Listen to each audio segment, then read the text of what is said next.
Es un placer iniciar esta actividad con la calificación de la discapacidad. Estoy en dos máquinas por problemas de audio y vamos a proceder entonces a calificar. Felicito a quienes han podido realizar sus casos clínicos. A quienes están en proceso vamos a ver alternativas, pero aquí vamos. Empecemos entonces preguntándoles, ¿qué es lo más importante? ¿Cuál es el requisito sine qua non, el requisito fundamental para poder pasar de la evaluación de una persona a la calificación de la discapacidad? A ver, escriban en el chat o abran sus micrófonos, por favor. ¿Cuál es el requisito básico así, que no puede faltar para pasar del proceso de evaluación al proceso de calificación?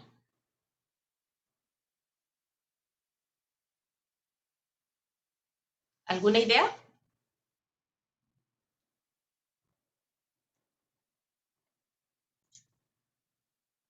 A ver, por acá. ¿Nadie ha levantado la mano todavía? A ver, entonces preguntemos de otro modo. ¿Qué pasa si tengo una persona con una amputación de miembro inferior? Que tengo una condición de salud, muy bien, pero ¿qué más? Que tengo una condición de salud significa que como médico, por ejemplo, una persona que yo vea que tenga ausencia de miembros inferiores, miembro inferior derecho, ya. Y tengo otra persona que es usuaria de silla de ruedas porque tiene una luxación, una luxofractura de una semana de evolución. ¿A quién certifico? ¿A la que tiene la luxofractura o haya? Un buen requisito es que haya solicitado la evaluación. Muy bien, doctora María Esther. Muy bien, doctora Asca, a la amputación. ¿Por qué certifico a la persona con amputación y por qué no certifico a la persona con una luxofractura de una semana de evolución? Porque ya es permanente. Exacto. El diagnóstico, entonces, el requisito sine qua non, o los requisitos, son dos. Uno, que el diagnóstico sea definitivo y permanente. Es decir, que si tengo una sospecha de un diagnóstico presuntivo, no se certifica. Es el diagnóstico definitivo. Y segundo, que la persona lo solicite. ¿Ya? Porque puede haber personas con discapacidad por una deficiencia severa, ¿no?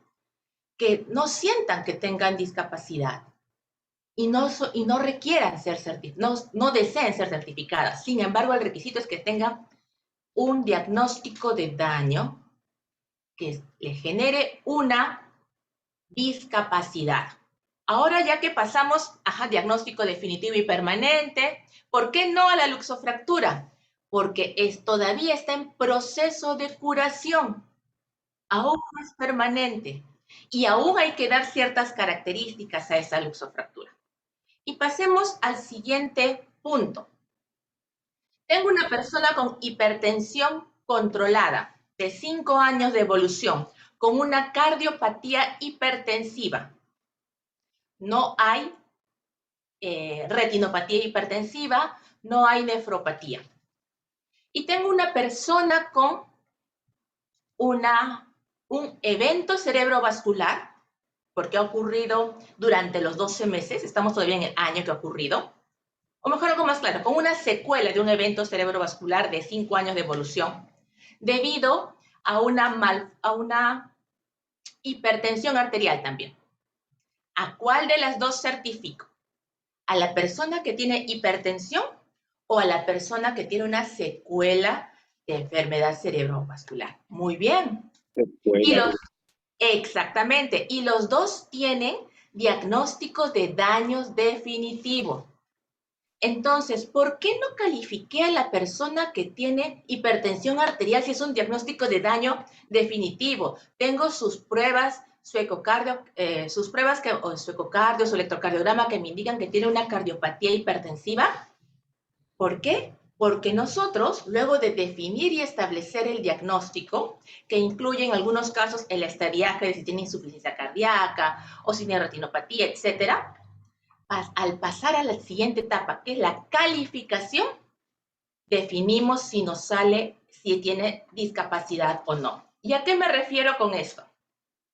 Compartamos pantalla. Entonces, una vez que se ha establecido el diagnóstico de daño, que es definitivo, permanente, y la persona nos ha comunicado su interés en solicitar en este documento, pasamos a esta parte que se llama discapacidad, donde vamos a valorar la ejecución. ¿Cuánto impacta el diagnóstico de daño? La hipertensión o la secuela de la enfermedad cerebrovascular o la amputación por un pie diabético, por ejemplo, en la ejecución de todas estas actividades. Si el resultado me sale 0, sigo 0, 0, 0, 0, 0, 0, pregunta, ¿emito el certificado o le informo a la persona que tiene una deficiencia, un diagnóstico de daño definitivo, pero que en este momento no tiene discapacidad? Muy bien, doctora Informe, Andrea. no emitimos. Exactamente. Y así ustedes a la persona la han evaluado, han iniciado el proceso de calificación, porque la calificación tiene dos partes, la gravedad y la restricción en la participación, pero ya no continúan con el procedimiento porque nos ha salido en la calificación que tiene 0, 0, 0, 0. Si en uno de ellos tuviera, por ejemplo, a ver acá, en comunicación, 1, ¿se emitiría el certificado, sí o no? ¿Qué opina? Tiene 1. De todo esto solo tiene este 1. ¿Emitirían el certificado? Sí.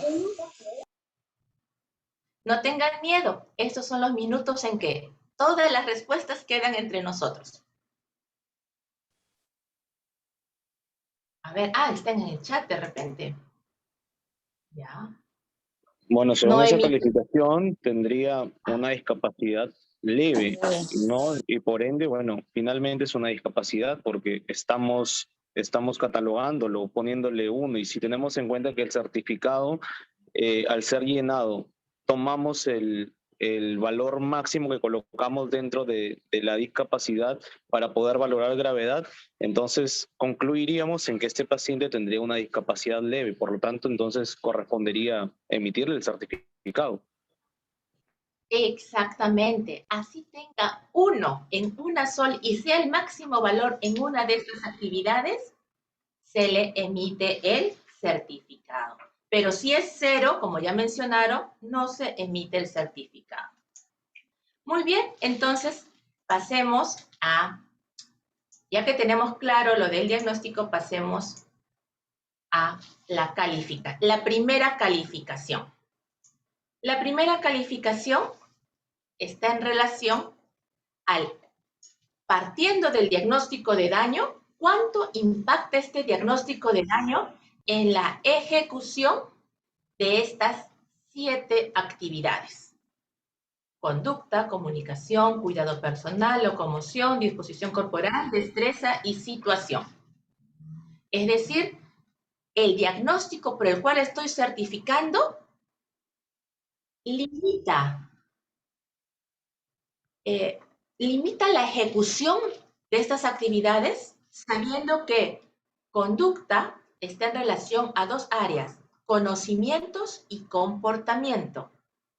La comunicación valora las actividades que incluyen lenguaje. Ojo, lenguaje es una función mental superior, pero para este clasificador llamado Clasificación Internacional de Deficiencias, Discapacidades y Minusvalías, son términos que ya no son actuales, pero ese es el nombre. Lenguaje lo han puesto en comunicación. Es decir, actualmente el lenguaje iría en lo que es la parte de una función mental superior, pero para este clasificador va en la parte de comunicación, la parte lenguaje expresivo. lenguaje a través de gestos, símbolos, la parte de audición, la visión, la escritura, consulta, doctores. La niña tiene 2 años de edad. Valoro que sepa escribir, sí o no, y por qué. Tiene 2 añitos la niña. No, todavía no podemos no se valorar. Ahí no aplica esa valoración. Ya, no es que no aplique, o sea, tiene razón al decir no aplique, pero ese término es para los baremos. Se coloca, no puedo valorar lo que todavía no ejecuta para su edad. Eso recuérdenlo siempre. Si tiene 2 años, no. Claro, exactamente, no puede hacerlo por la edad.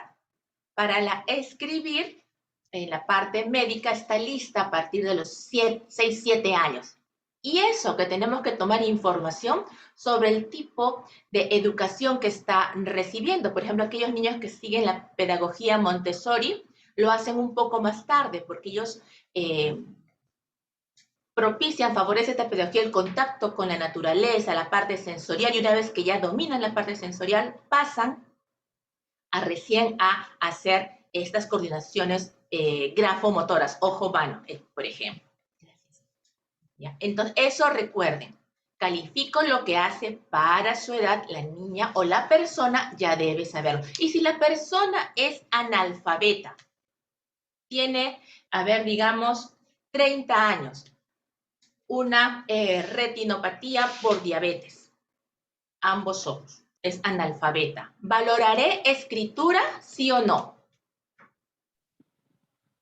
¿Qué opinan? Tampoco. Exactamente. Exactamente. Muy bien, doctora Claudia. Entonces se coloca 0. Acá tengo una pregunta de la doctora María Esther. No, doctora María Esther. Valoro, vamos a ver ahora en el listado, las otras actividades que sí realiza. Lo vamos a ver a continuación en el caso. Si es analfabeta, no puedo valorar escritura, pero sí puedo valorarle la audición. Puedo, por ejemplo, si es, como el ejemplo era una persona ceguera de ambos ojos por retinopatía diabética, puedo valorar visión. Antes veía, ahora ya no ve. Ahí va a tener su mayor valor. Pero escritura no le voy a poder valorar porque no aprendió a escribirlo, no lo ejecutó. La comunicación a través de gestos y símbolos. En el cuidado personal, todas las actividades de la vida diaria que vamos a ver están relacionadas a baño, vestido y comida, pero comida no a preparación de actividades como freír, cocinar, no, sino lo más básico y simple como es servirse el agua en una taza, partir el pan y comer, a eso se refiere. La locomoción al uso de los miembros inferiores y superiores. Aquí va a estar más afectada, por ejemplo, ¿en qué diagnóstico de daño va a estar afectada sí o sí la locomoción? ¿Qué opinan?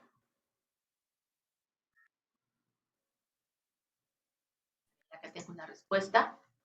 ¿En qué diagnóstico de daño va a estar afectada sí o sí la locomoción? En miembros superiores, por ejemplo, o en miembros inferiores. Ustedes la ven y dicen, esa persona tiene dificultad para, o limitación para realizar movimientos con los miembros inferiores. Actividades de la vida diarias básicas. Me refiero, escuchen bien la pregunta, a ver. ¿Qué diagnóstico de daño hace que la veo y diga, esa persona tiene limitación, dificultad para realizar actividades con los miembros inferiores como caminar, como amputación? Exactamente, a lo que están poniendo, amputación, parálisis cerebral, muy bien, por acá también hubo un diagnóstico de lesión de médula, fractura de la columna, ahí vamos con la fractura. Lo que certifico es la fractura o la secuela que pregunta, si el hueso consolida o es la médula la que tendría que estar afectada. No, sería la secuela. Ajá. Definitivamente. Acá estamos hablando entonces de todos los casos porque en la vida real se nos va a presentar así. Tengo mi fractura, usted me tiene que certificar, no me puedo mover. Miren, no voy al baño, me bañan, me mueven hasta 3 personas. Y uno puede quedarse sorprendido y retrocedemos nuevamente al diagnóstico de daño. ¿Es definitivo o todavía está en proceso de recuperación? El diagnóstico tiene que ser definitivo para poder iniciar la calificación. Entonces aquí tengo, por eso lo mismo, en fractura de pelvis, no en la reciente, tiene que haber una secuela en la fractura de pelvis, recuerden. No puede, el diagnóstico tiene que ser definitivo y permanente. Muy bien, sigamos. La disposición corporal, un término que ya he introducido en este curso, es la capacidad de cada persona para llevar a cabo actividades asociadas con la disposición de partes del cuerpo. Es decir, por ejemplo, los brazos en relación a la columna. Levantar los brazos. Déjenme ver acá.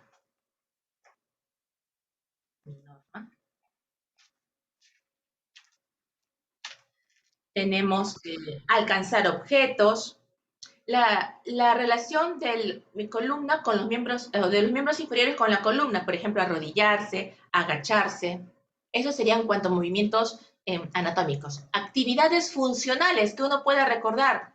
Barrer, lavar, tender la cama, sí o no. Tenemos que estar de pie, flexionamos la columna, extendemos los brazos. Entonces, la relación, todos esos movimientos son la disposición corporal que incluye las tareas asociadas en el domicilio. Para poder calificar, la persona tiene que realizar y ejecutar esa actividad de manera cotidiana. ¿Ya? Destreza tanto de manos y pies. Pregunta, tiene 5 años, está en preescritura, es decir, está haciendo sus actividades de rasgado, embolillado. ¿Se calificará destreza de manos y pies? ¿Destreza de manitos? Está aprendiendo a ensartar. Sí, claro, sí se evalúa. Vamos a tener que evaluar en cuanto a las actividades mínimas que puede ir realizando. ¿Ya? Entonces, tienen que considerar siempre esos detalles al momento de calificar en cada niño, porque acá estamos viendo un caso de niño, y también lo mismo en adultos. Y la situación está en relación a la dependencia circunstancial y relacionado al entorno. Vamos a ver el chat. Perfecto. Entonces, pasemos. La escala. Estas actividades se califican en una escala numérica que va de 0, que no requiere ayuda, hasta 6. Es decir, que aún con asistencia de otra persona y de otros apoyos, no va a poder realizar la actividad. Entonces, nos vamos al caso de Daniela. Un ratito voy a poner acá mi listado de códigos. ¿Sí? Perfecto.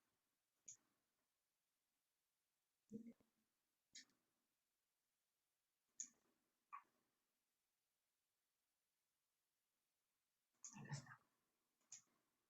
Muy bien.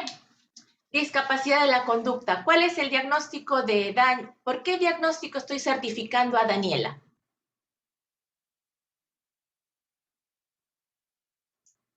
Daniela tiene 3 añitos. Estamos en el caso clínico número 2. Tiene potenciales evocados. Ajá, muy bien. Potenciales evocados auditivos. Sordera congénita neurosensorial. Ah, ahí viene un detalle. Hipoacusia neurosensorial. El término más actual y reciente es hipoacusia neurosensorial. Es el término más actual, que se basa en el resultado de los potenciales evocados auditivos, que incluso me dan el grado de deficiencia. Me dice que es casi profundo, solo tiene algunos restos auditivos en el lado derecho. O sea, un oído es profundo porque está ausente y en el otro es severo porque tiene restos auditivos.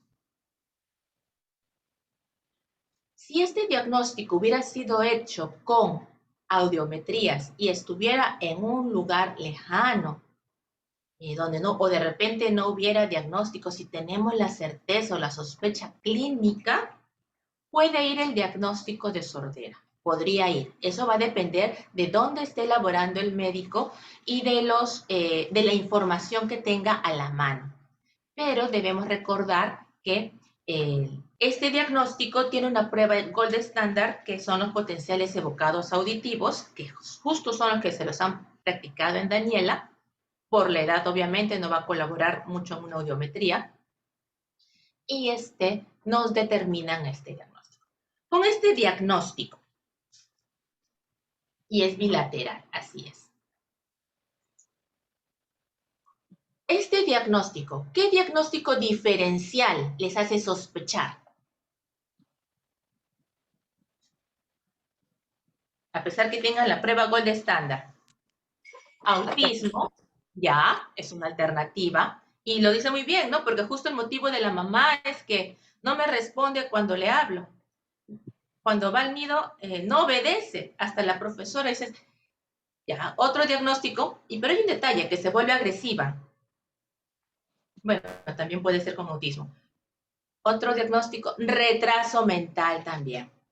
Por eso que ustedes deben realizar esos diagnósticos diferenciales y una vez que esté bien definido su diagnóstico por el cual van a certificar, recién proceder a la calificación. Clínicamente, descartaríamos autismo. Esta historia está basada en casos clínicos reales, ¿no? Podríamos tal vez faltar algún detalle de la información, pero toda la información ha sido tomada en un caso clínico. Descartaríamos clínicamente autismo porque la niña muestra cariño y aprecio a sus familiares. Ella demuestra. En un autismo no hay esa demostración. Y otro detalle, acá también dice aquí que colabora. Durante el examen físico con el doctor colabora y hace contacto visual. Y descartaríamos el retraso mental clínicamente. Ojo, el diagnóstico de retraso mental es clínico, que se puede apoyar en psicometrías y que estas son válidas a partir de dependiendo de la prueba, 6, 7, 8 años. Dependiendo de la prueba. Si hay pruebas para además edad del experto. Porque dice, impresiona nivel intelectual normal. Y hay otro detalle. ¿Eso es suficiente? Exacto, no hay coeficiente intelectual, doctora Gladys, muy bien. Pero esa prueba, por ejemplo, se aplica que tenga conocimiento en salud a partir de los 8 años, por el tipo de batería. Y la niña está acudiendo para soltar un certificado, bueno, los papás. Otro detalle es que hay pruebas que se practican a los 6 años. Creo que también tenemos una colega psiquiatra en el grupo, si nos podría precisar algún otro tipo de prueba que nos definiría a los 3 años. Pero eso va a depender de quienes apliquen la prueba tengan los instrumentos y estén entrenados en hacer la prueba. Pero hay un detallito aquí otro detalle que les sugiero tener en cuenta. Desorientada en tiempo, espacio y parcialmente en persona. ¿Qué opinan de ese detalle? Exacto, doctora María Esther.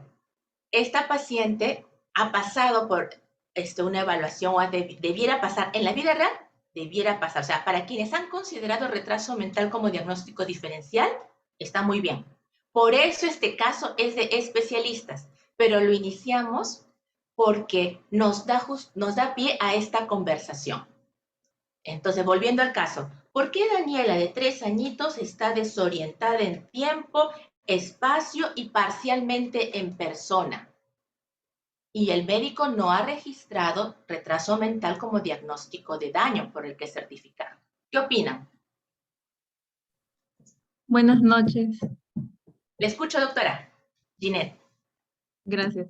Está desorientada por lo mismo de que ella no puede escuchar, entonces no logra saber, a pesar de que tenga buena capacidad visual, no logra escuchar cuáles son los días, entonces el sentido del oído pues es básico para poder realizar la comunicación. Muy bien, doctora, y muy bien también, doctora Gladys, y para quienes han tenido esos pensamientos similares a sus colegas, para su edad, ¿no?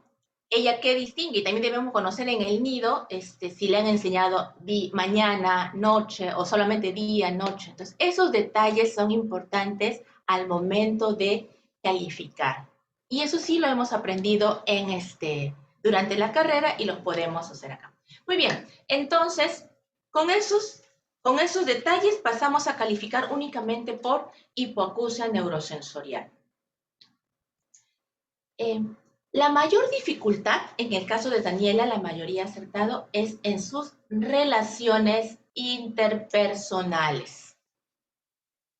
¿Cuánto estaríamos calificando en este ítem? En esta actividad. 0, 1, 2, 3, 4, 5, 6. Pongan numeritos si es que no se atreven a escribir.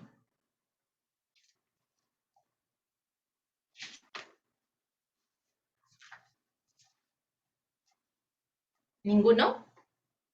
¿Le pondríamos 0? En su dificultad, ¿la hipoacusia interfiere en sus relaciones interpersonales? ¿No le tiene conflictos con papá, mamá, con sus compañeros de colegio, de nido? ¿No les parece?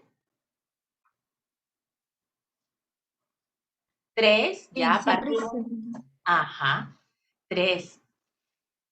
3, porque necesita momentáneamente. Y más aún, eso sí lo conversamos con los... Ahí hay un detalle entre rehabilitadores y otorrinos pediatras. Los otorrinos pediatras consideran que 3, porque a esta edad los niños se comunican gritando.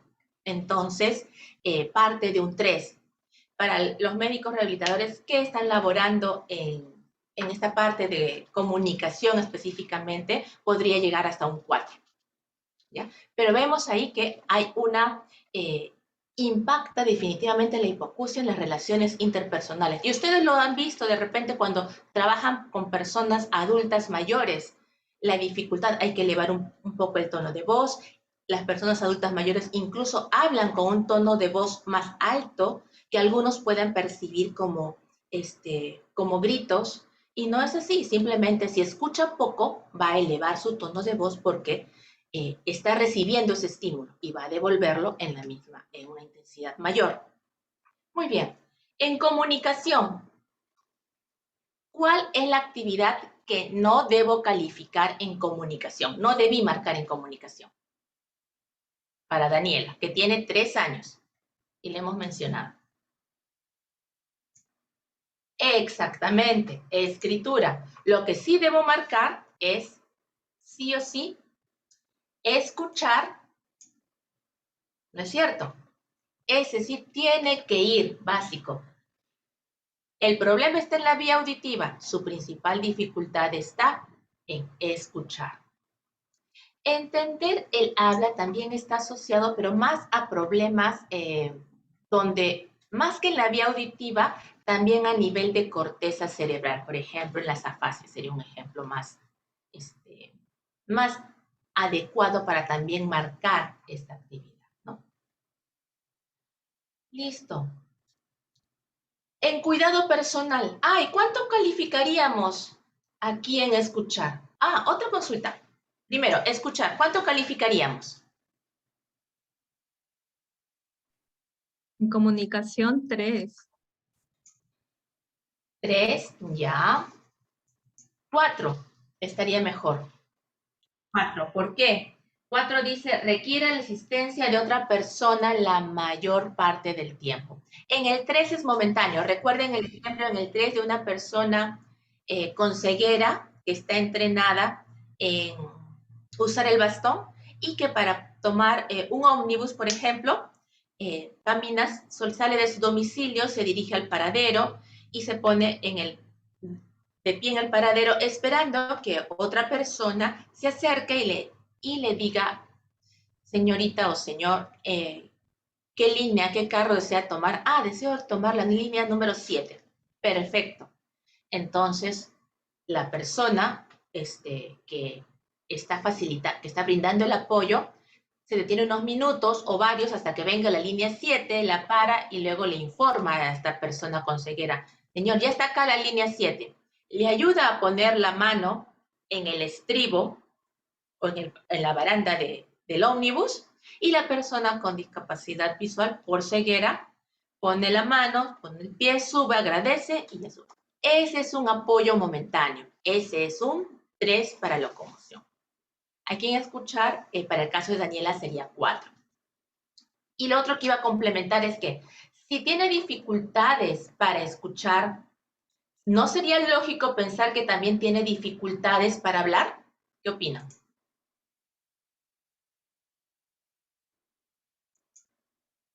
Exactamente, por eso la importancia de la detección oportuna de estos niños. Escucha mal y hablan mal. Que cuando si es muy profundo, no se ha detectado a tiempo, se les conoce como las dislalias audiógenas. Pasemos al cuidado personal. ¿Califica o no? ¿Califica como 0 o como un número mayor a 0? ¿Qué opinan? Mayor a Mayor 0. a 0. Mayor a 0. En el caso clínico lo especifica incluso. Ya, en el caso clínico, el doctor ha puesto que requiere ayuda para vestirse. Semidependencia. Ya, ahí está, semidependencia, mejor. Pregunta, ¿conocen una niña de 3 años que se bañe solita? No. Ya. Entonces, el doctor ha descrito lo que la mamá le ha dicho, ¿no? La niña la ayuda a peinarse. Entonces, ahí va. Si una niña de 3 años no se baña sola y recibe la ayuda de su mamá, como toda niña o niño de 3 años, se quedan en su 3, 2, 1 o lo calificamos con 0. Ya, doctora Vázquez. ¿Qué opina? 0. 0, muy bien. 0. Por eso es que es importantísimo la evaluación que cada uno haga de una persona que va a certificar, porque les pueden traer el documento, les pueden traer la historia clínica. Certifíquenlo, doctor. Acá está todo, acá tiene todo en la historia. Pero siempre evalúen ustedes. Lo que puede pasar como en este caso, que para eso se le busca. Muy bien. Digamos, en locomoción, ¿cuánto califican? Ya. Eso puesto, ¿no? Ahorita, 0. 0. Locomoción 0. Perfecto. ¿Y disposición corporal? 0 también. Perfecto. En destreza, Yo considero 0. 0. He visto algunos colegas que han puesto un número distinto, llegando hasta 1. Quiero asumir que están pensando en un problema de oído interno. Pero, como les dije... Doctora, disculpe, pero ahí habla de que en la marcha, por ejemplo, se califica como un niño de 1 año 4 meses. Entonces, si en la marcha, o sea, en la disposición de la columna vertebral y para mantener la columna, el tórax, ¿no? De 6 meses. Entonces, es muy probable que con esa calificación sí tenga dificultades el niño para poder de alguna forma desplazarse o en la locomoción. Ya, doctora, todo lo que usted ha dicho es correcto siempre y cuando no estuviera incluido ese detalle de marcha independiente de 1 año 4 meses dentro del rubro antecedentes generales. Entonces, es un problema de formato, vamos a tratar de mejorarlo, gracias por la observación. Dentro de sus antecedentes para desarrollo psicomotor, logró marcha independiente a la edad de 1 año 4 meses. No significa, y vamos a mejorar en el formato, no significa de que tiene la marcha de un niño de 1 año 4 meses. ¿Ya? Por favor, tengan eso en cuenta. Gracias. Ok, gracias. Sí, porque ahí, o sea, había una confusión definitivamente, ¿no? Sí, doctora, muchas gracias. No se podía determinar. Gracias, doctora. Eso lo vamos a mejorar, entonces lo voy a poner acá, mejorar en el formato.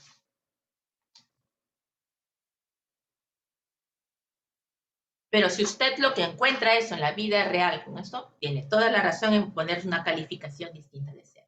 Muy bien. Discapacidad de destreza, también 0.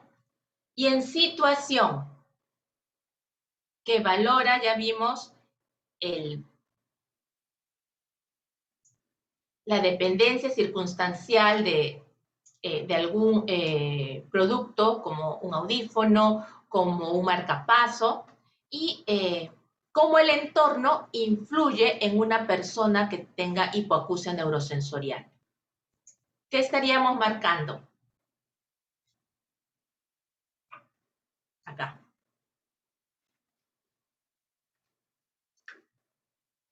Cinco, ¿ya? Asumo que estarías marcando esto, doctorita. A ver, acá. ¿Dependencia circunstancial o riñón artificial? No. En la resistencia para mantener posiciones, para tolerar, tolerar un ejercicio, en correr, saltar, no, lo hace igual que otra niña de su edad. Para empujar, jalar, levantar peso, igual que otra niña de su edad. En tolerancia al frío y al calor, no. Esto está en relación, por ejemplo, a una persona con migraña. A las características climáticas, luz ultravioleta, humedad, presión, al sonido, eso también va para algunas personas migrañosas. Ojo, no significa que toda migraña se certifique, sino que algunas personas con migraña, en sus crisis migrañosas, hacen intolerancia al sonido y a la luz. Por eso es que el diagnóstico es definitivo y permanente y no se emite el certificado mientras está en el periodo agudo, porque ahí sí, como le digo, una persona con migraña, le va a salir alto el valor. Entonces, eso no va. En el caso de Daniela, es acá, relativa al estrés del trabajo. Va entre 0 y 1, relativa al estrés del trabajo. Para quienes han marcado 1, para Daniela es un estrés ir al nido, y a Daniela le corresponde ir al nido. Entonces, ese estrés le llegaría hasta U1. Muy bien. Hasta este momento, en cuanto a calificación usando la gravedad. Si el mayor valor ha sido 4, su discapacidad es ligera, moderada o severa. Muy bien, severa. Pasemos al siguiente punto, porque ya me estoy pasando de la hora. Ya vimos la ejecución. Ahora vamos a ver, ¿se involucra Daniela en situaciones vitales?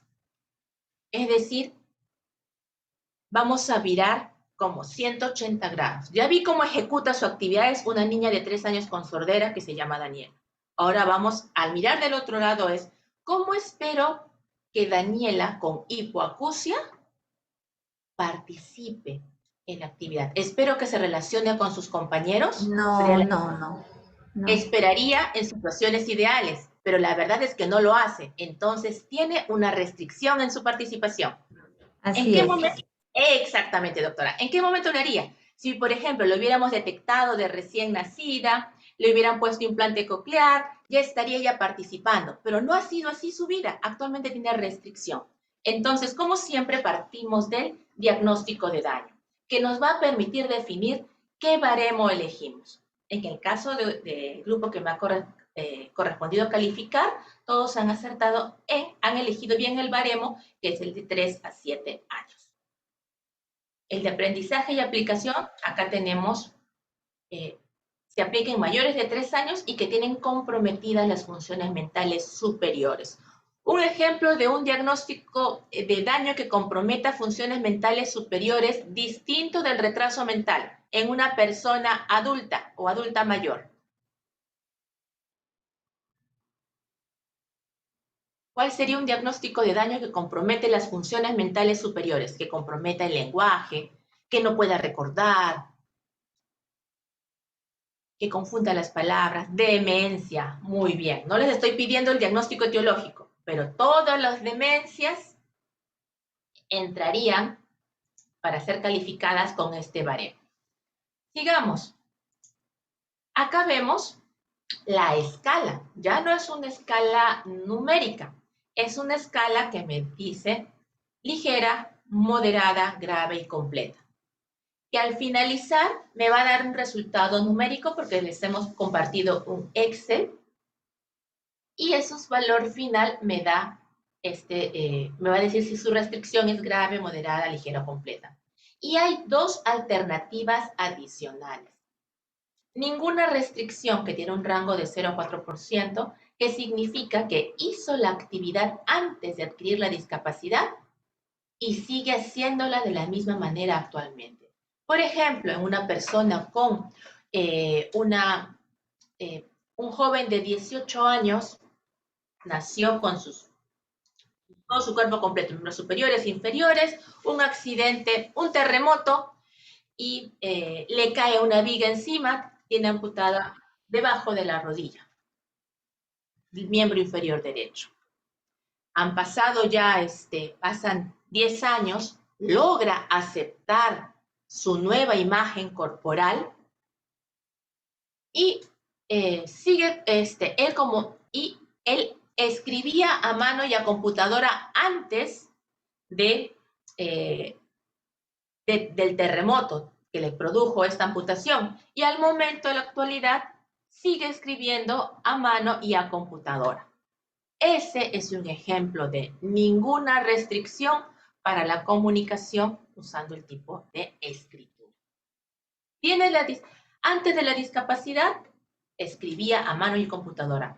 Adquiere la discapacidad, sigue participando en escritura y computadora. Y no aplica en 3 situaciones: por la edad, por el entorno o porque son subcategorías excluyentes. Aquí las actividades pasan a llamarse subcategorías y la división de los baremos es en categorías y subcategorías. Muy bien, cerramos aquí y vuelvo a compartir pantalla, pero esta vez con los baremos. Un ratito. Ya estamos acá.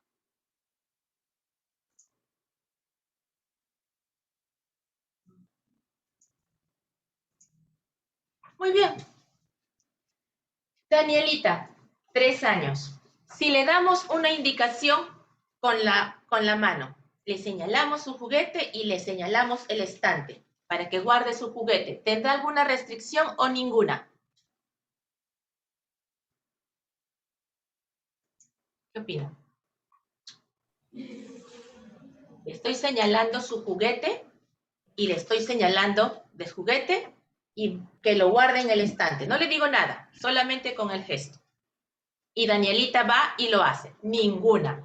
Sin embargo, como esta es una escala subjetiva que depende del médico, del evaluador, si el colega, el médico, elige, sabiendo que tiene hipoacusia neurosensorial, elige decirle, guarda tu juguete, y Daniela, y lo repite una vez más o más alto, y Daniela, coge el juguete y mientras lo va mirando a ver si entendió o no entendió bien, y lo guarda, ahí podría llegar hasta ligero. Obviamente que el doctor, además de levantar la voz, le va a señalar el juguete y le va a señalar el estante, porque se va a dar cuenta que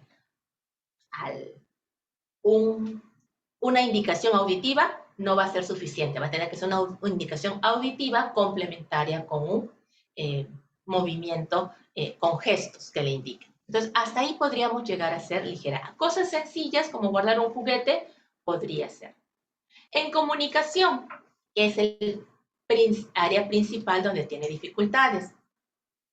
Para comprender mensajes hablados, Daniela no comprende. Completa. Muy bien, ahí sí todos han acertado. Mensajes no verbales, de gestos y de fotos. De gestos y de fotos. También puede llegar hasta grave. ¿Por qué? Porque dice que unos han podido calificar completa, como le digo, como es subjetivo, grave y completa están cercas, podría ser.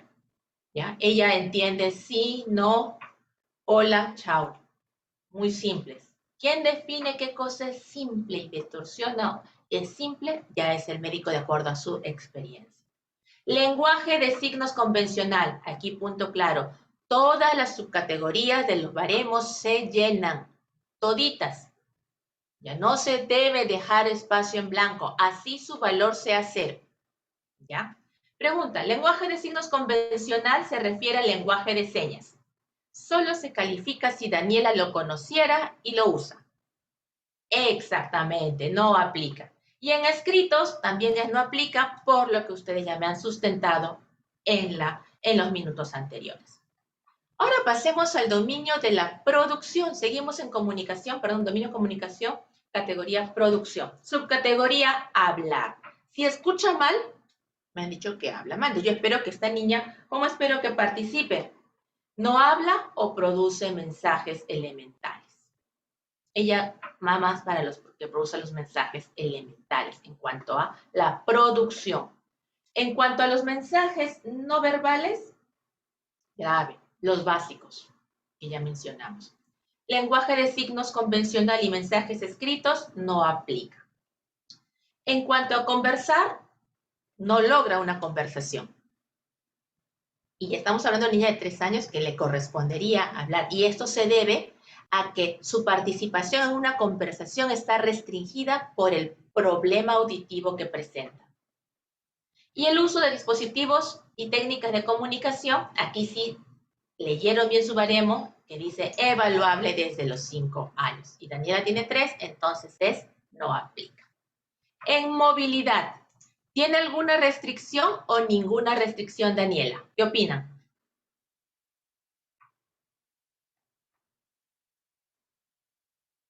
Ninguna restricción. Muy bien. Entonces, en todos han debido registrar ninguna.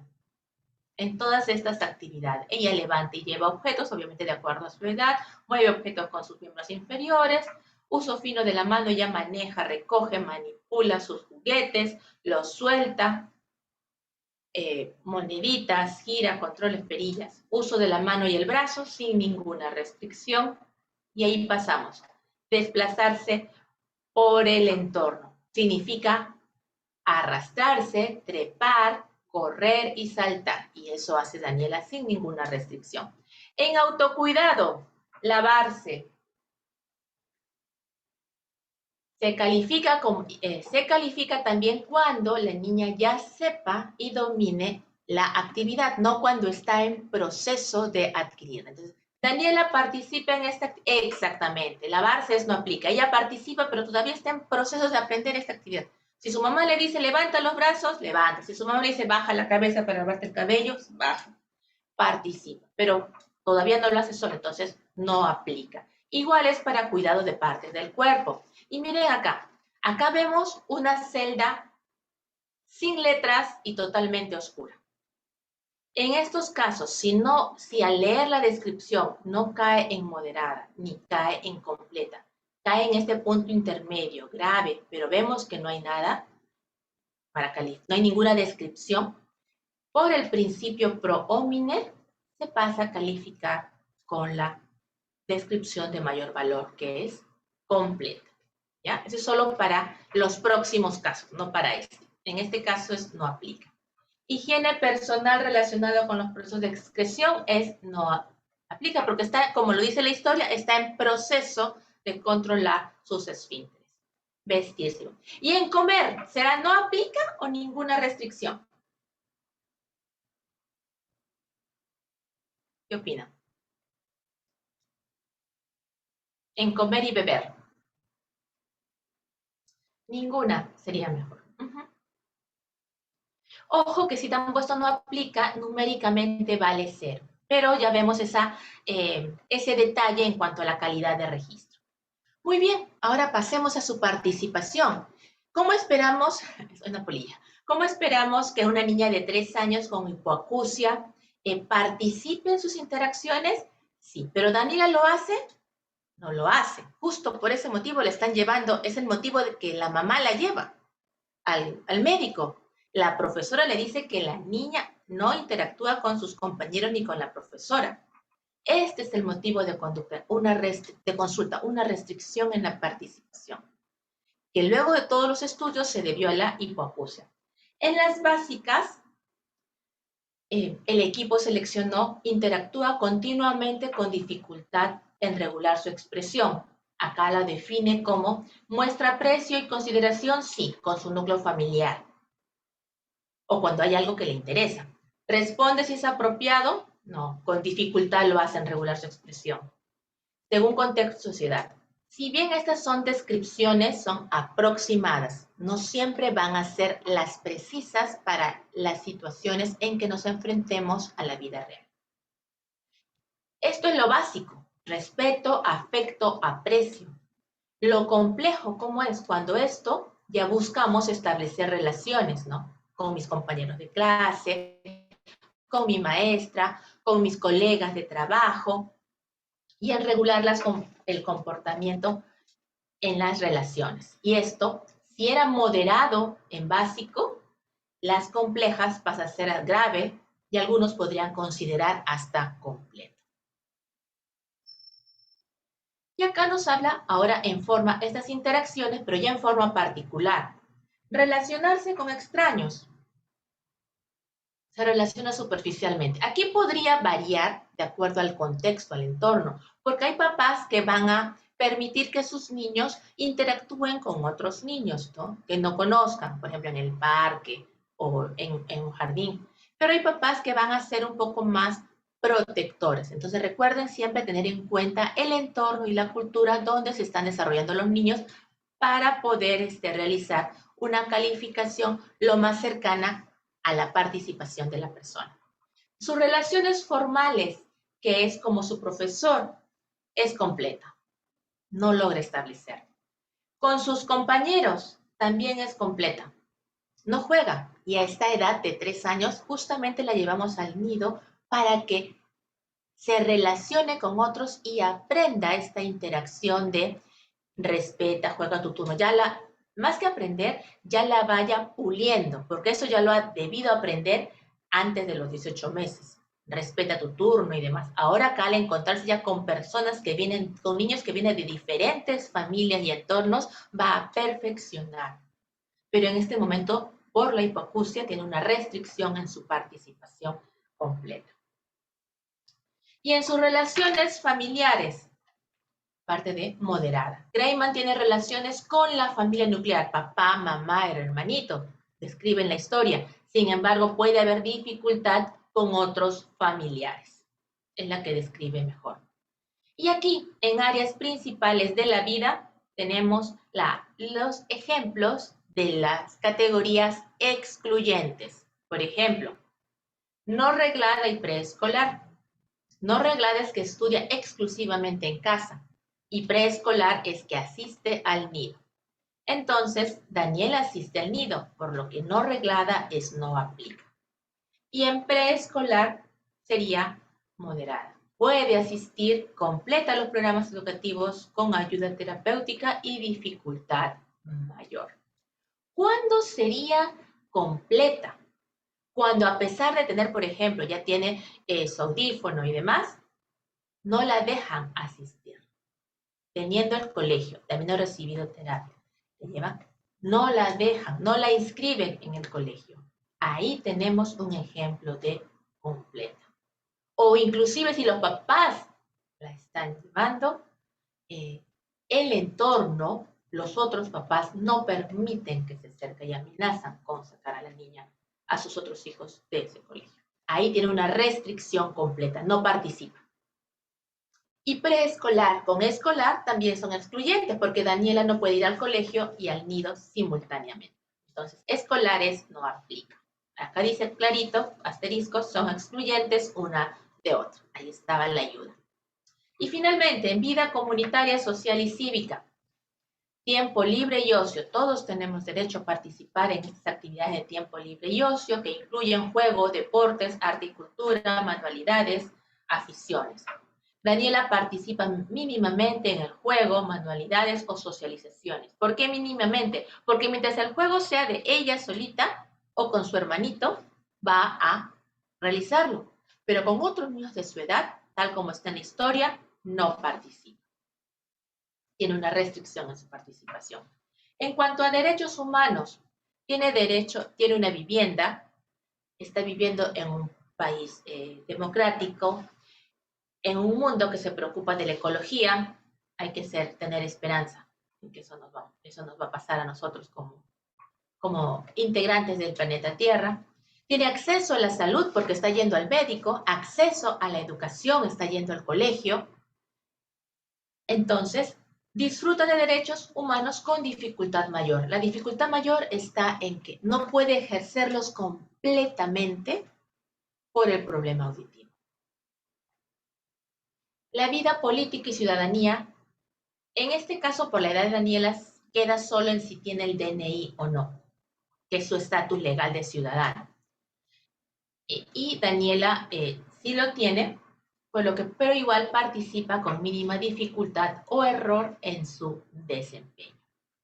Y eso era es la calificación usando los baremos en el caso de Daniela. La última diapositiva, no se espanten, esta es la última. Ah, no, esta no es, ¿verdad? A ver acá. Ah, ya. Y...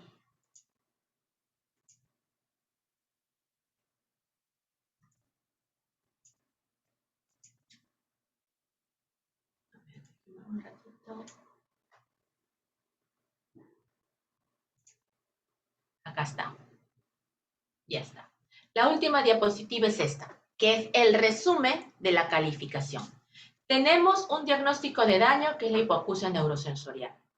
La gravedad encontramos que es un 4 en comunicación que corresponde a severa, una hipoacusia neurosensorial que le genera una discapacidad de grado severo y en su restricción en el porcentaje global, aquí hemos visto el baremo, la próxima teleconferencia veremos ya el registro en el Excel o en el aplicativo, nos salió que es entre 25 y 49%, que es moderado. Hipoacusia neurosensorial de grado severo que le genera una restricción en su participación de grado moderado.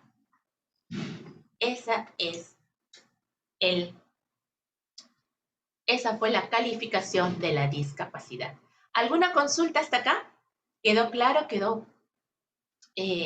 O por lo menos ya tienen están más seguros en cómo realizar la calificación para la próxima etapa, antes de su evaluación.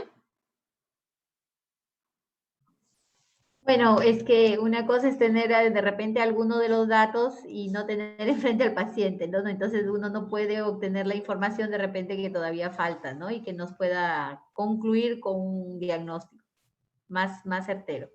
Muy buena lección aprendida, doctora María Esther. Eso es, siempre evaluar. Evaluar, esa es parte de nuestra medicina, evaluar, tener ese contacto con el paciente. Así es. Si no hubiera más consultas, les agradezco su tiempo y doy paso al doctor César para poder continuar con las actividades. Muy bien, agradecemos la participación de la doctora Cabezas. A continuación, vamos a darle paso a la doctora Judith Perales, quien se encargará de la resolución de los numerales 2 y 3, que son diagnóstico de daño y diagnóstico etiológico. Doctora Perales, ¿nos escucha? Sí, doctor, lo estoy escuchando. ¿Sí? Muy bien. Sí. Buenas noches, doctores. Muchas gracias por estar acompañados en esta teleconferencia del desarrollo del caso clínico 2. Me disculpo por haberme demorado. Voy a empezar con lo que es el desarrollo de la parte que me corresponde. Voy a compartir pantalla.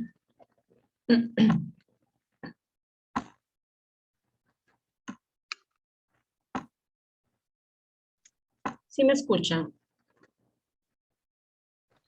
Sí, doctora, sí se le escucha. Sí, doctora. Sí. Muy bien, doctora. Entonces, el desarrollo que vamos a hacer en estos momentos y que tenía que ser inicialmente era diagnóstico etiológico en este caso.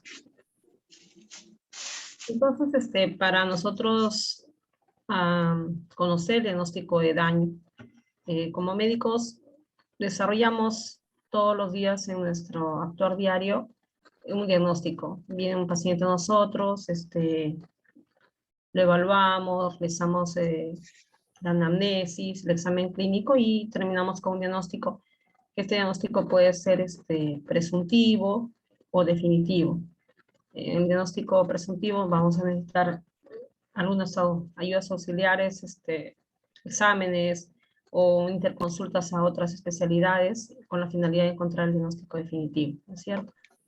En el caso del diagnóstico de daño que nosotros vamos a plasmar en el certificado de discapacidad, tiene ciertos criterios.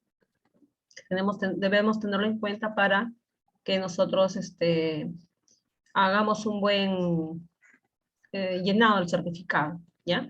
Entonces, de acuerdo a lo que hemos revisado en las diapositivas, ¿cuáles serían estos criterios que nos ayudan a priorizar el diagnóstico de daño? ¿Quién se anima? De los doctores que nos están acompañando. Doctor Jorge Tilla, ¿cuáles serían los criterios para nosotros determinar el diagnóstico de daño? En ese caso sería que la niña no escucha. Y como no escucha, la primera causa acá sería pues, la sordera, la hipoacusia, ¿no? Ya, doctor. Que va a tener otra cosa más, porque como no escucha, no se puede comunicar, no escucha ni lo que le dicen, ni lo que ella puede expresar. Bien, doctor. Gracias. La doctora Rosabel Soler, algo más que nos ha mencionado el doctor. El doctor nos ha dicho que es la hipoacusia, la dificultad que tiene la niña para poder recibir la información y también para poder comunicarse. Criterios que tengamos nosotros. Realmente es el que más limitaciones le crea a la paciente. Muy bien. Ya el que genera se podría decir un daño, ¿no es cierto? Un mayor daño. ¿Qué más? ¿Recuerda algo más, doctora?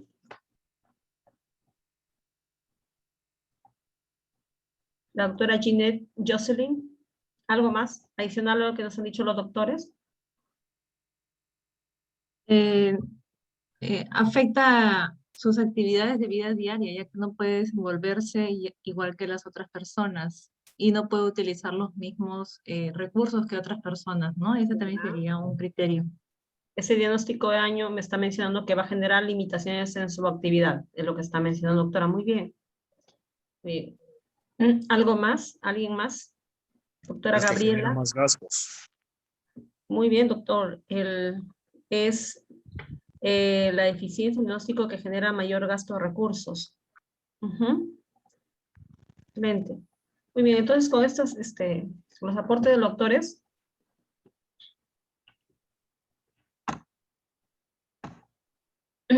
aquí está, y está también las diapositivas, debe seleccionarse la que genera mayor grado de discapacidad, que se considera causante del mayor gasto de recursos o el mayor costo del tratamiento. Es lo que los doctor mencionó, genera el mayor gasto. Otro punto también es la enfermedad primaria que desencadena las demás deficiencias. ¿Ya? Y otro punto importante también es si es que los dos anteriores no lo podemos identificar porque está mayormente en los primeros niveles que también certifican.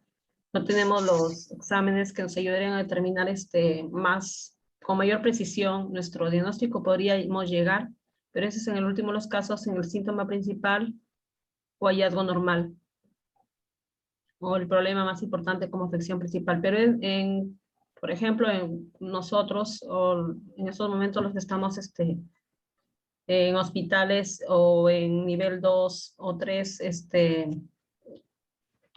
podríamos nosotros ubicarnos en el primer y segundo criterio para que nos ayude a priorizar el diagnóstico de daño, ¿ya?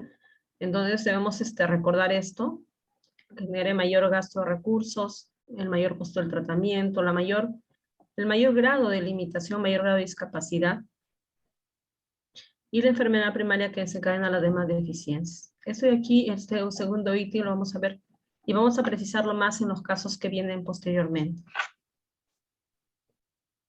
También otro punto importante, doctores, y que no hay que olvidarnos, es que el diagnóstico de daño, a diferencia de otros diagnósticos que nosotros identificamos en nuestro quehacer diario, este diagnóstico debe ser permanente y definitivo, ¿ya? Un ejemplo que puede ser palpable es si yo identifico a una paciente que tiene una amputación en algún miembro superior, miembro inferior, es permanente y definitivo. No vamos a ver que a este paciente, salvo que hemos identificado en un momento que han dicho el trasplante de un miembro que, bueno, se ha dado, pero no va a volver a crecer ese miembro que ha sido amputado. Entonces, como un ejemplo palpable es permanente y definitivo. Sin embargo, esta ausencia o esta pérdida puede ser, podemos nosotros ayudarlo a que no sea tan severa la limitación en la actividad. Y por ello se le coloca una prótesis, y si no es posible eso, se utiliza algún dispositivo de ayuda. Y esto nos permite determinar la severidad de la limitación en la actividad que la doctora les han trabajado con ella, ¿no es cierto? Entonces vamos, y le recalco, vamos a ver esto, que este diagnóstico de daño debe ser permanente y definitivo. En el tiempo no, el diagnóstico de daño no cambia. Puede cambiar la limitación en la actividad, puede modificarse si es reciente, en un momento puede ser severo y llegar a moderado, o también puede incrementarse, puede ser moderado y ser severo conforme transcurre el tiempo, que es lo que vemos con frecuencia. Pero el diagnóstico de daño ya no cambia, ¿ya? Entonces es importante recordarlo.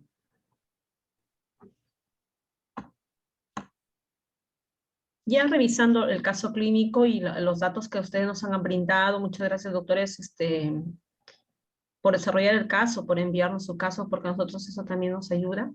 Entonces, revisando los casos, muchos de ustedes han identificado en el caso clínico de la niña Daniela, hipoacusia nervoso-cerebral bilateral. Han puesto algunos severa. Sin embargo, si ustedes revisan el CIE 10, no identificamos como severa, pero está muy bien, hipoacusia nervoso-cerebral bilateral. Otros doctores también han colocado trastorno de desarrollo del habla y del lenguaje no especificado, y algunos han colocado síndrome de Asperger. Nosotros como equipo hemos considerado como diagnóstico de daño hipoacusia nervoso-cerebral bilateral. Trastorno del desarrollo del habla y del lenguaje no especificado, así analizándolo, también la niña presenta un trastorno del desarrollo del habla y del lenguaje. Pero más en nuestra historia clínica, la evidencia que nos da, las evaluaciones que se han hecho y todo lo demás, más específico, yo considero que no está mal este diagnóstico, pero más específico sería el primero. Y en relación al síndrome de Asperger, pues considero que no hay los datos suficientes para determinarlo. Si bien, si yo identifico a una niña de esta edad, 3 años, que tiene dificultades para la comunicación, entonces mis diagnósticos presuntivos, uno de ellos sería un problema, una dificultad en el área sensorial, la parte auditiva. Otro problema sería a descartar un problema a nivel intelectual, como un retraso mental.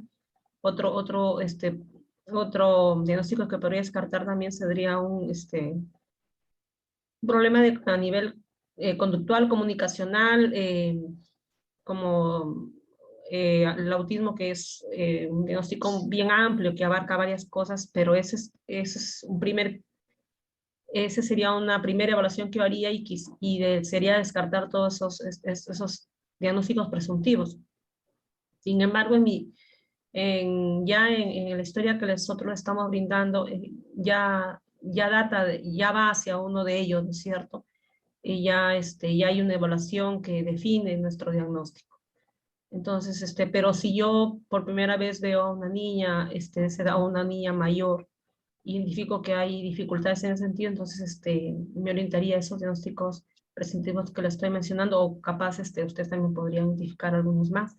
Y conforme realicemos las evaluaciones, vamos descartando y llegamos al diagnóstico definitivo. También mencionarles, doctores, que el diagnóstico de daño y todos los puntos que se dan en el certificado de discapacidad no están aislados. Todos se relacionan, ¿ya? Y el diagnóstico de daño tiene relación con la discapacidad del ítem 4 del certificado, que está como discapacidad, que nosotros lo entendemos como limitación en la actividad, que es una parte de la definición de discapacidad. Y aquí, ¿cómo se relaciona este diagnóstico de daño con la discapacidad? Que las codificaciones numéricas de mayor valor deben estar relacionadas con este diagnóstico de daño, ¿ya? Y la doctora ya lo ha especificado muy bien. el diagnóstico de daño y hipoacusia neurosensorial bilateral, y una de las calificaciones de mayor valor que hemos identificado es en comunicación, ¿no es cierto? Y de ahí viene ya también una calificación que va en mayor valor, que es la conducta. Pero uno de los mayores valores es comunicación. Entonces es importante nosotros identificar eso. Ya, aquí tenemos el ejemplo también del primer caso que ustedes lo han revisado y está el desarrollo en el aula. Si yo identifico un retardo mental, uno de los áreas que va a tener mayor valor y va a estar más comprometida sería de la conducta. Y aquí lo tenemos, miren, autores, como está en la conducta 4. También hemos evidenciado, según nuestro caso clínico, que hay problemas en la comunicación y también una calificación de estrés y el cuidado personal. ¿Ya? Aquí también en relación al caso de Daniel, caso 2, hipoacusia neurosensorial bilateral, y una de las áreas que tiene mayor valor y que va de la mano con este daño es comunicación, que tiene una calificación de 4 en el caso que la autora nos ha mostrado. Y entre diagnóstico de daño, diagnóstico etiológico, por ejemplo aquí, quisiera enseñarles ausencia adquirida a nivel de pierna o debajo de la rodilla. Y, por ejemplo, aquí veo que la calificación de la conducta es 4, comunicación 2, de locomoción 1 y disposición corporal 3. Según lo que yo les estoy mencionando, doctores, aquí estaría bien esta relación, o hay algo que como que les sorprende, que no es adecuado.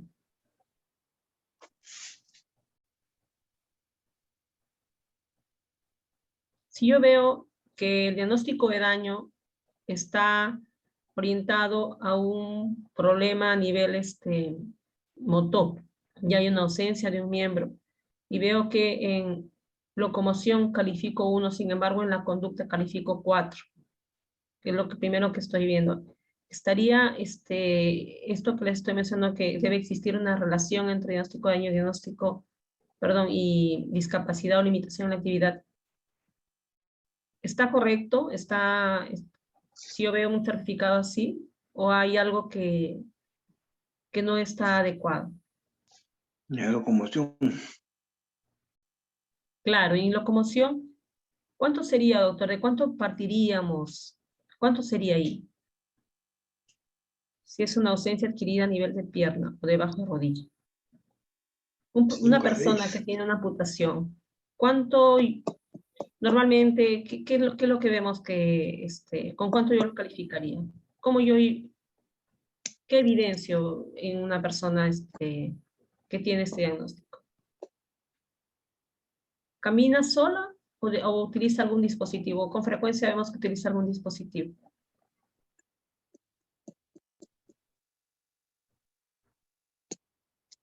En nuestro quehacer diario, si vemos una persona con una amputación de un miembro inferior.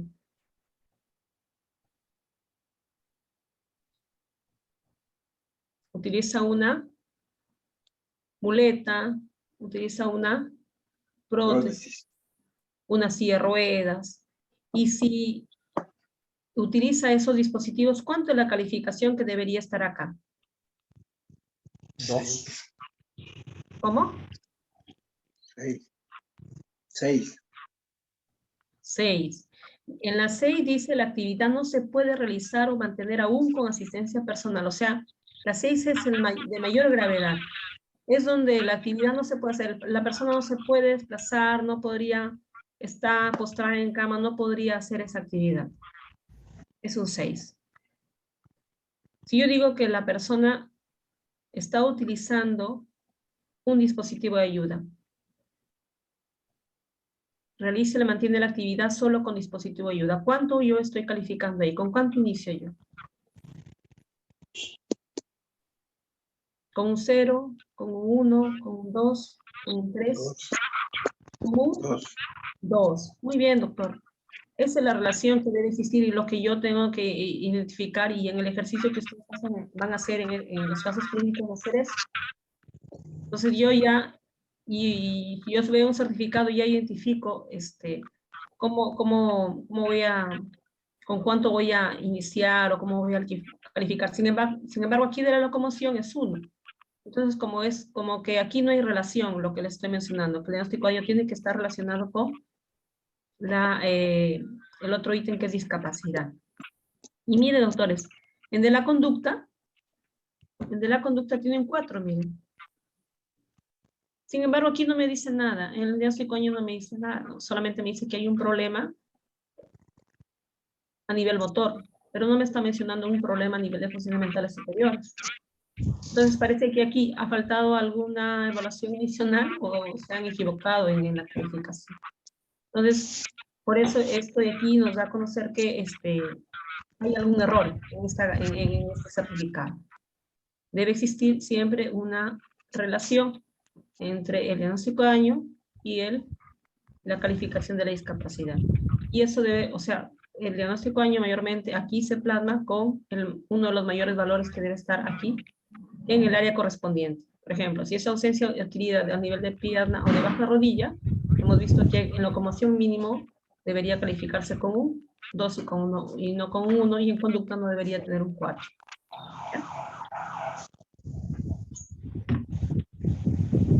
En cuanto al diagnóstico etiológico y relacionado con el porcentaje de recesión en la participación, doctores, ya hemos visto también que existen 2 baremos. El baremo de desempeño, aprendizaje y aplicación del conocimiento, y actividades y participación. Y el aprendizaje y aplicación del conocimiento lo vamos a desarrollar en caso de que hay una falta de desarrollo o deterioro a nivel de funciones mentales superiores. Y si esto está intacto, vamos a desarrollar el baremo de actividades y participación. Y en el caso de nuestra paciente Daniela, hipoacusia neurosis bilateral, como ya la doctora les ha mencionado, el baremo de desempeño que se utiliza en este caso es actividades y participación. En cuanto al diagnóstico etiológico, ya sabemos la definición, es aquel diagnóstico que nos señala la causa de la enfermedad o la circunstancia que lo origina, y para nuestro caso, principalmente dentro de estas 4 causas que hemos visto y hemos revisado en los videos, algunos han puesto como una causa conocida, pero nosotros lo hemos identificado como una causa idiopática. ¿Por qué?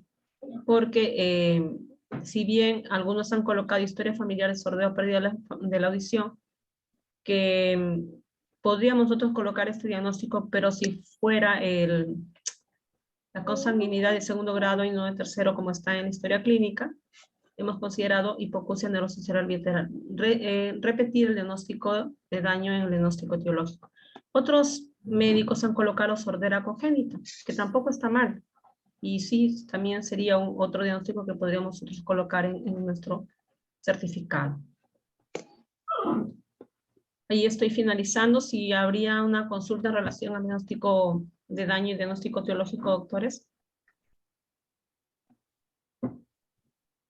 ¿Todos han coincidido con nosotros o hay alguna duda?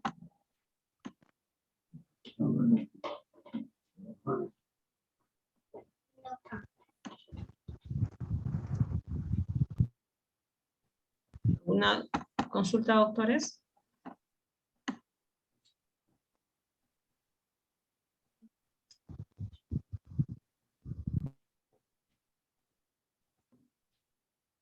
Doctora Palomino, creo que...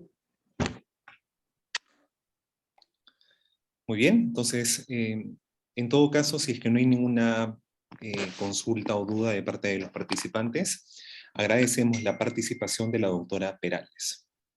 Muy bien, a continuación voy a continuar yo con la parte de la resolución de lo que falta para completar lo que es el certificado de discapacidad, y para ello voy a compartir mi pantalla. A ver un momento.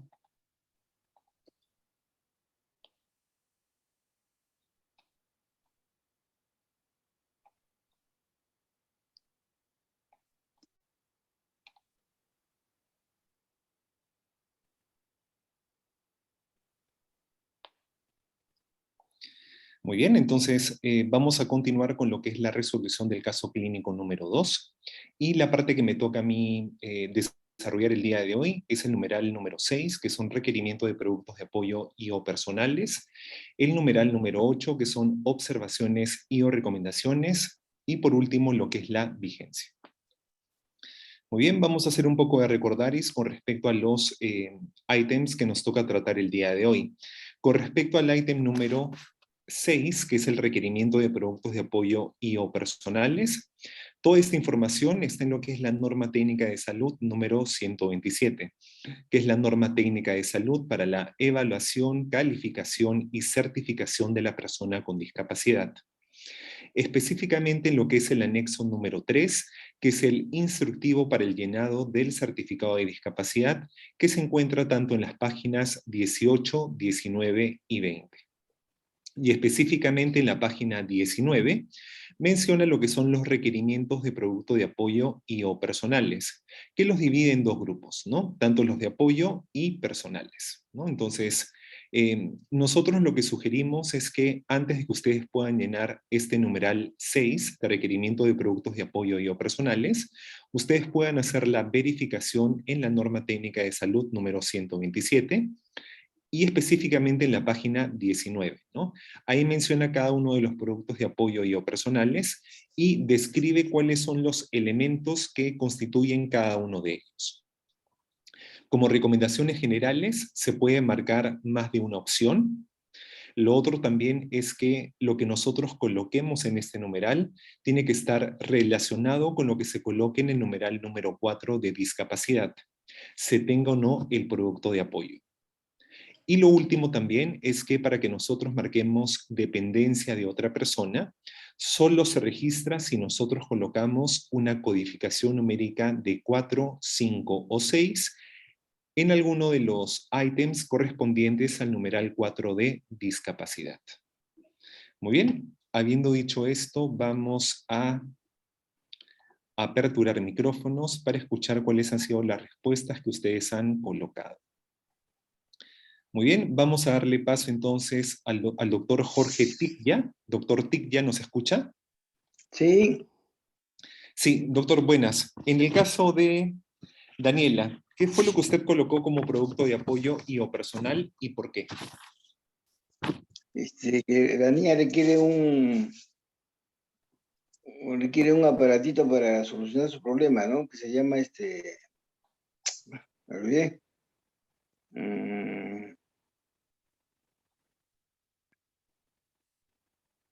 Y si no se puede con el aparatito, va a tener que utilizar otra persona para poder ayudar a la niña.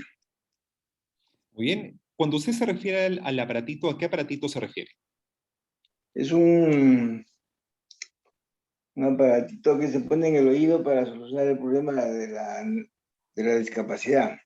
¿Ya? ¿Se refiere que a unos audífonos? No, no son audífonos, son... Sí, un ratito.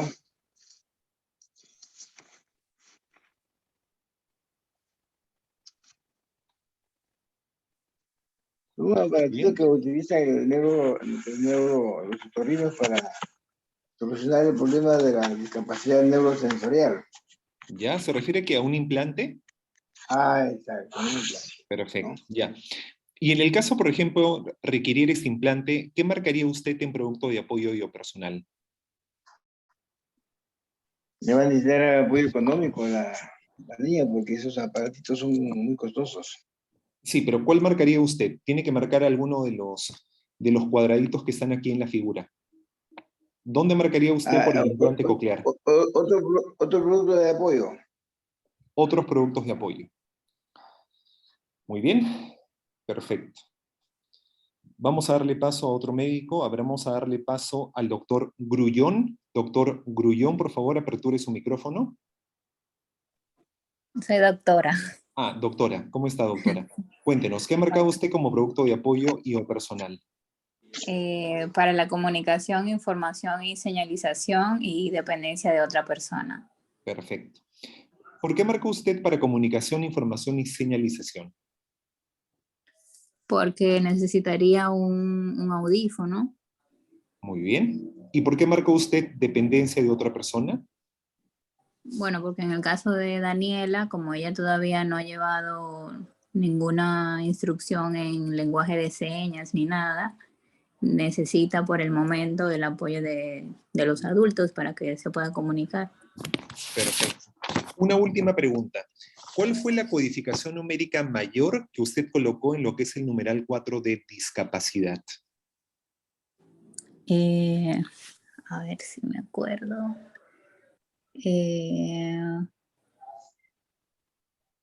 Creo que fue 4, creo. 4, perfecto. Muy bien, muchísimas gracias. Y por último vamos a darle paso al doctor Valencia. Doctor Andy Valencia, por favor aperture su micrófono.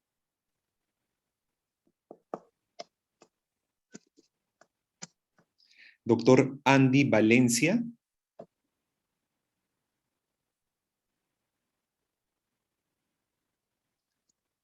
Muy bien, vamos a darle paso al doctor Jorge Lescano del aula B. Doctor Lescano, por favor aperture su micrófono.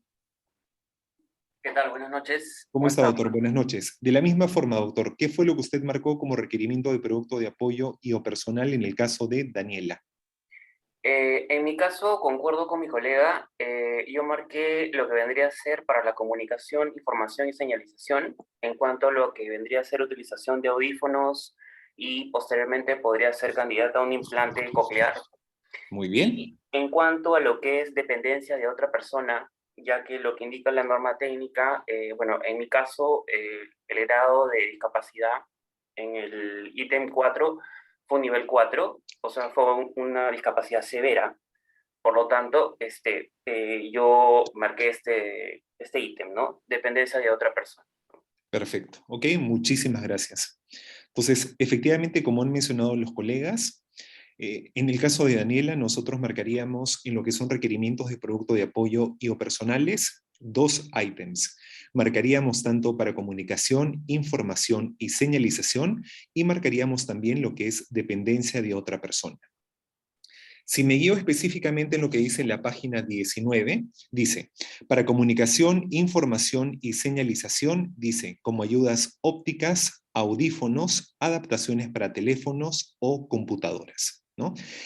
En este caso, lo que requiere Daniel es un audífono y por eso nosotros marcaríamos para comunicación, información y señalización. En el caso de dependencia de otra persona, como ya lo había mencionado anteriormente, para nosotros poder marcar lo que es dependencia de otra persona, esta dependencia tiene que ser la mayor parte del tiempo. Entonces, por ende, la codificación numérica que debemos haber colocado en lo que es el numeral 4 de discapacidad tendría que ser mayor a 4, ¿no? Entonces tiene que ser 4, 5 o 6. Y efectivamente voy a leer textualmente lo que dice la codificación numérica de 4. Dice, requiere además de asistencia de otra persona la mayor parte del tiempo. Y efectivamente nosotros, al hacer la calificación de discapacidad de Daniela, nosotros hemos marcado la codificación numérica de 4 en lo que es la discapacidad de la comunicación. Entonces, por ese motivo, nosotros marcaríamos dependencia de otra persona, ¿no? Entonces, como sugerencia nuevamente, cuando ustedes tengan duda con respecto a cuál requerimiento de producto de apoyo y o personal tenga que enmarcar, ustedes van directamente a la página 19 de la norma técnica de salud y verifican si es que el producto de apoyo y o personal que ustedes están pensando está dentro de la lista que figura ahí, ¿no? Y si es que figura, ustedes marcarían ustedes el ítem correspondiente. Muy bien, vamos entonces con la siguiente parte, que es el numeral número 8, que son las observaciones y o recomendaciones. De la misma forma, nosotros nos basamos en lo que dice la normativa, que es la norma técnica de salud número 127. De la misma forma, lo que dice el anexo número 3, pero en este caso ya nosotros nos fijamos en lo que es el numeral número 9, ¿no? Que son observaciones y o recomendaciones. ¿Qué es lo que dice la norma técnica de salud? Que nosotros tenemos que anotar lo que consideramos que sea pertinente, ampliatorio o aclaratorio. Muy bien, nosotros sugerimos que al menos ustedes puedan colocar una observación y una recomendación por cada paciente, ¿no? Entonces, habiendo dicho esto, vamos a aperturar nuevamente los micrófonos y vamos a darle paso al doctor Ñaupari. Doctor Brenner Ñaupari, por favor, aperture su micrófono. Buenas noches. ¿Cómo está, doctor? Buenas noches. Cuéntenos, ¿qué fue lo que usted colocó como observaciones y o recomendaciones en el caso de Daniela? Continuar controles con la especialidad de otorrinolaringología y continuar controles por medicina física y rehabilitación. Excelente. Muy bien, muchísimas gracias. Vamos a darle paso al doctor César Noriega. Doctor Noriega, por favor, aperture su micrófono. Buenas noches. ¿Cómo está, doctor? Buenas noches. Cuéntenos, ¿qué fue lo que ¿Qué usted tal? colocó? Yo coincido con puse lo mismo que el doctor Ñaupari. Me Excelente, parece lo mismo. que, Entonces, medicina sí, sí, física y otorrino. exacto. Perfecto, muy bien, muchísimas gracias. Y por último, vamos a darle paso al doctor Cristian Prado. Doctor Prado, por favor, aperture su micrófono. ¿Cómo está? Buenas noches. ¿Cómo está? En mi caso yo puse que continúe de todas maneras la evaluación por neuropediatría y bueno, iniciar terapia física de rehabilitación en lo que es terapia del lenguaje básicamente, ¿no? Perfecto, muy bien, muchísimas gracias. Entonces, como bien hemos escuchado en las intervenciones de los colegas, nosotros también creemos por conveniente que Daniela requiere lo que es un control médico por la especialidad de medicina física y rehabilitación, un control médico por la especialidad de otorrino y también lo que es la posibilidad de uso de audífonos, ¿no? Entonces, como recomendación solamente, como le hemos dicho anteriormente, tenemos que colocar lo que se considere tanto pertinente, ampliatorio y aclaratorio, y por lo menos debe colocarse una observación y o recomendación. Bueno, entonces creo que con eso tampoco no tenemos mayor problema. Por último, vamos a ver lo que es la vigencia, ¿no? Efectivamente, el certificado de discapacidad tiene una vigencia, ¿no? Que se expresa en meses y es a partir de la fecha en la cual se expide el certificado de discapacidad. De la misma forma nos basamos en lo que dice la norma técnica de salud número 127, lo que dice en su anexo número 3 y habla sobre lo que es el periodo de validez, ¿no? ¿De qué depende esto? ¿De qué depende el tiempo que demos de vigencia a lo que es el certificado de discapacidad? Depende mucho de la evaluación médica y de la condición de salud de la persona. No hay que olvidarnos que la discapacidad no es que sea lineal a medida que pase el tiempo. La discapacidad es variable, puede ser que mejore o puede ser que empeore dependiendo de las acciones que se realicen en los programas de rehabilitación que requiere el paciente, ¿no? Entonces es dinámica con el tiempo. Entonces, de acuerdo a eso, nosotros tenemos que darle una vigencia a lo que es el certificado de discapacidad. Muy bien, habiendo dicho esto, vamos a aperturar nuevamente los micrófonos. Ahora vamos a comenzar de atrás hacia adelante. Muy bien, vamos a darle paso a la doctora Bravo, doctora Yolanda Bravo. Por favor, aperture su micrófono. Hola, buenas noches. ¿Cómo está, doctora? ¿Qué tal? Yo había colocado 36 meses, Muy bien. ¿Por qué pero motivo? ¿por qué? Porque, o sea, los tiempos de atención, o sea, valorando los tiempos de atención, no soy otorrino en el mejor momento para operar al paciente, haciéndole todos esos exámenes, o sea, pero sin embargo pudiera ser, ahora conversando un poco más, porque veo que hay colegas otorrinos de que pudiera ser quizás un tiempo menor también, pienso, porque si recibe la atención, pudiera, como usted dice, mejorar, ¿no? ¿No? Pero si también nos demoramos más tiempo, pudiera también tener el otro efecto, ¿no? Pero puse por eso ese tiempo. Muy bien, muchísimas gracias. Vamos a darle paso entonces al doctor Jaber Saavedra. Doctor Saavedra, por favor, aperture su micrófono. Buenas noches. Sí, ¿cómo está, doctor? ¿Cuánto tiempo de vigencia le damos al certificado de discapacidad de Daniela? Bueno, yo había considerado 36 meses. 36 meses. ¿Y por qué motivo, doctor? Igual, o sea, más que todo por el grado de discapacidad pues que tiene la menor, ¿no? Más por eso. Muy bien, perfecto, muy bien, muchísimas gracias. Y por último vamos a darle paso a la doctora Valeria Ribotti. Doctora Ribotti, por favor, aperture su micrófono. Doctora Valeria Ribotti.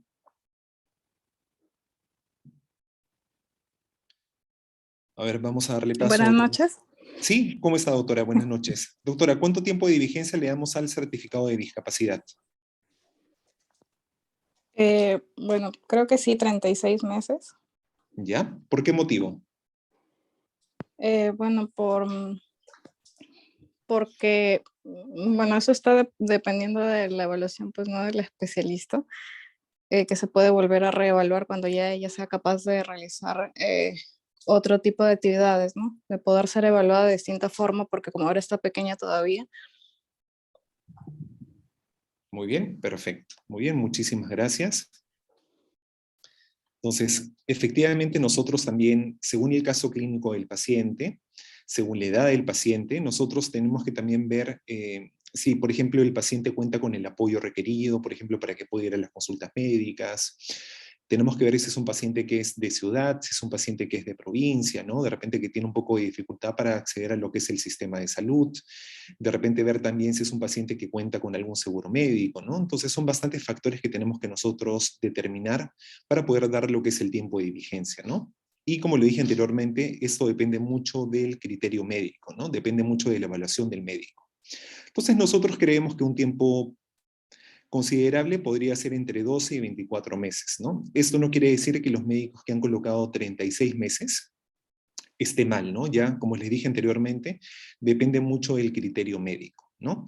Acá tenemos algunas preguntas en el chat, por ejemplo, acá dice, en el caso sea irreversible, si se atiende a tiempo es variable, puede que mejore con las intervenciones o empeore con el tiempo. Efectivamente, ¿no? Entonces, como bien lo dije anteriormente, la discapacidad no es que sea lineal en el tiempo, ¿no? Es dinámica. Puede ser que mejore o puede ser que empeore según las intervenciones que nosotros hagamos en el paciente.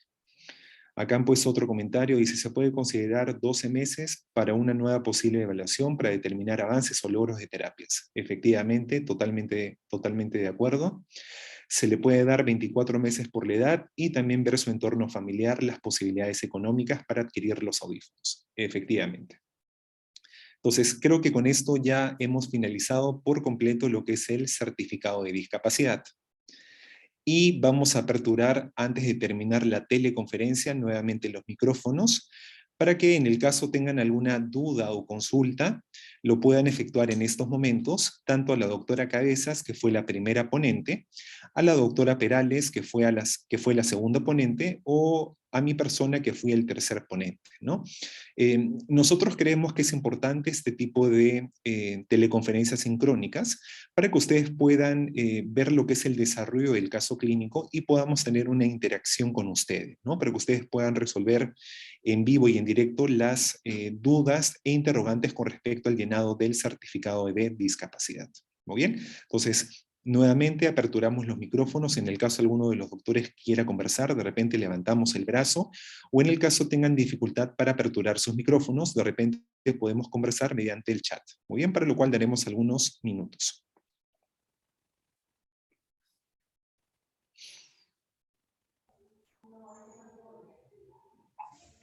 Sí, buenas noches, soy la doctora Collantes. ¿Puedo Sí, doctora, participar? le escuchamos. Sí. Bueno, lo que me quedaba todavía un poco en duda es que si yo tengo un pacientito que de repente no tiene toda la evaluación necesaria como para poder yo calificar adecuadamente o determinar las puntuaciones adecuadas, ¿no? Pertinentes. Entonces, ¿debo colocar 0 o debo colocar no aplica? Si es que la edad, lógicamente no aplica si es que la edad no corresponde, ¿no? Pero en el caso de que corresponda la edad y yo no tengo la información necesaria que haya sido evaluado antes, ¿es preferible colocar ninguno o no aplica? Esas En la preguntas, evaluación de los baremos. claro, esas preguntas van en relación a los baremos. Para poder iniciar la calificación debe haber un buen diagnóstico identificado. Si no hay un buen diagnóstico identificado, no procede la calificación. Si tenemos ya el diagnóstico identificado y estamos aplicando, digamos, la calificación y encontramos información que nos información que necesitamos completar para tomar la mejor decisión al momento de calificar. Durante la calificación seguimos estando durante el acto médico, es durante consulta médica. Es decir, el paciente, la persona ingresa a consulta médica y allí le hacemos la evaluación, que puede ser 1, 2, 3 citas, las que requiera, hasta tener el diagnóstico de daño. Luego pasa a la calificación. Sigue viniendo a consulta médica. No es que lo evalúo y de ahí en mi hora sanitaria voy a empezar con la historia calificar. No. La calificación también es un procedimiento médico que se hace durante la consulta médica.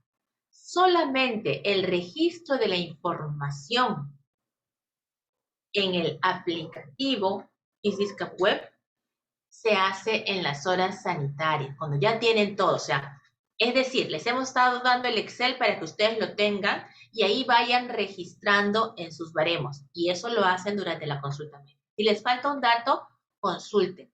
Es mejor que evalúen al paciente para dar la calificación más adecuada a que den una calificación inexacta. Como todo documento médico legal, este documento lo vamos a hacer de la mejor manera posible, pero el uso que haga cada paciente de este documento puede ser distinto al que nos hayan mencionado al inicio de la consulta. Y había otra pregunta. Era en relación a ninguna. Perdón, no aplica. No aplica cuando no participa en una actividad que no corresponde para su edad. No aplica cuando son categorías excluyentes. Y cuando no aplica por el entorno, como por ejemplo, transportarse usando animales como medio de transporte. Esos serían los casos en que no aplica. Ok, muchas gracias.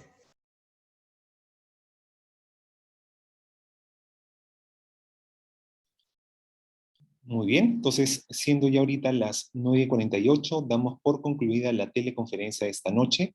Agradecemos nuevamente la participación de todos los médicos y esperamos la siguiente teleconferencia para lo que es la siguiente teleconferencia tocaría ya en la fase 2, ¿no?